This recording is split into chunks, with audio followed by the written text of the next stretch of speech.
Yarra di Yarra.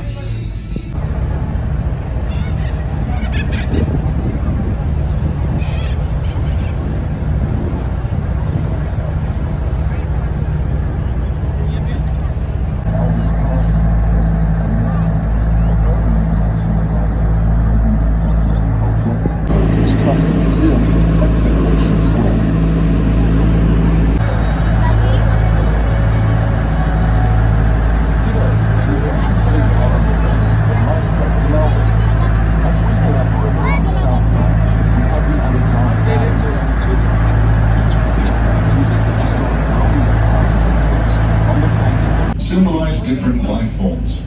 This was created by artist Deborah Halpin in 1988. To the south, Sydney Mire Music Hall is a multi-purpose outdoor venue space with covered stage. This is where the annual Christmas carols and many other theatrical shows and music concerts are hosted. The artists who have played here are varied and include the Melbourne Symphony Orchestra, Neil Diamond, the Seekers, and all by world record high light towers. Situated in Yarra Park is the iconic landmark, the Melbourne Cricket Ground, or MCG, built in 1853 to host regular cricket matches. Colloquially, it is referred to as the G. Over time, the MCG has had many upgrades. Today's seating capacity exceeds 100,000, and it's the largest stadium in the Southern Hemisphere. Nearly every weekend you will hear sounds of fanatical crowds cheering from this stadium. The G is the home ground of cricket, as well as being a major venue for the unique and exciting Australian version of football known as AFL. At the G. In 1956, the ground hosted the opening ceremony of the 1956 Olympic Games, and later the 2006 Commonwealth Games.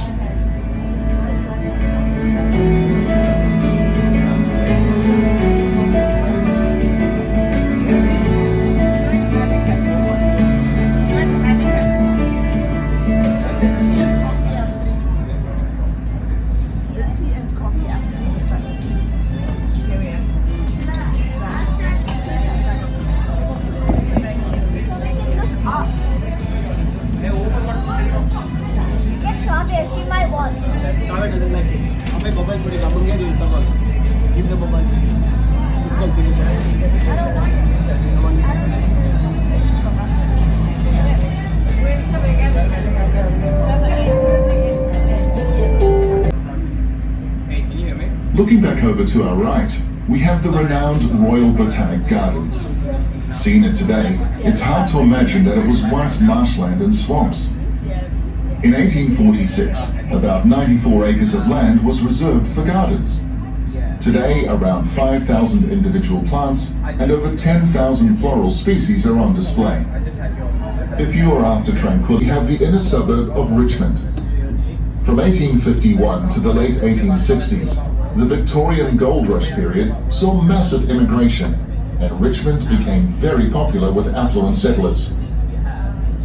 By 1882, Richmond had become a city with a population of over 40,000, or almost 9% of Melbourne's population.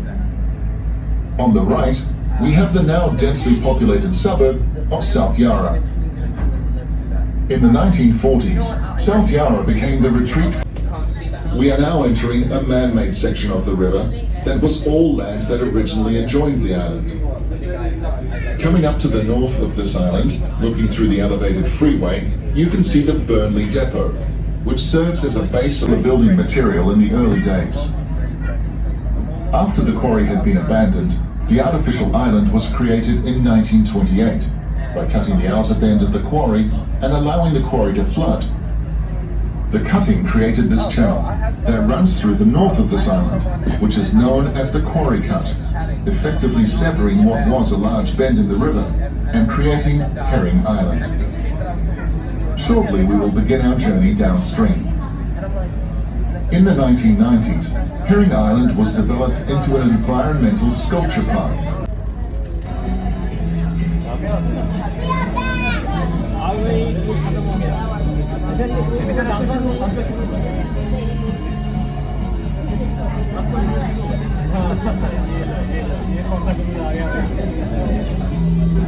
important location, where a rocky formation known as the Yarra Falls once crossed the river. The Yarra Falls actually separated the saltwater from the sea and the freshwater flowing down from the hills. In 1883, the falls were demolished using dynamite to combat the regular and significant flooding events that plagued. Following sailing ships came the more reliable, powerful, and larger steamships. Today, the ships are larger again and powered by more efficient internal combustion diesel engines. Elders of the Wurundjeri tribe and negotiated a treaty and the purchase of thousands of hectares of land in exchange for tools, blankets, and food. When John Batman returned with others in August, to move the crane along the ship, mechanically lifting on or lifting off cargo in nets and slings. Prior to the introduction of cranes, cargo was manually handled from a ship via ramps and ladders. In the early days, hundreds of wharfies were selected each day to unload or load just one ship. Equipped with a wharfie's hook, bales of wool or Hessian Bridge.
failures in the design and the attempts to join the misaligned spans. From this disaster came major reforms in new work safety laws. The bridge was eventually completed and opened in November 1978 at a cost of $200 million, 10 times its original budget. Today, the Westgate Bridge connects with the important freeways and ring roads of the western suburbs with central Melbourne.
Of the ships that had travelled further upriver for over 90 years.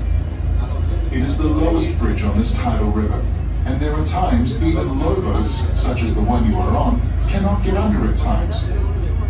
In 1960, the bridge made headlines when Queen Elizabeth made a visit to Melbourne aboard the Royal Yacht Britannia. Her Majesty and the royal entourage took a trip up the Yarra River on the Royal Barge, disembarking at the Henley Landing.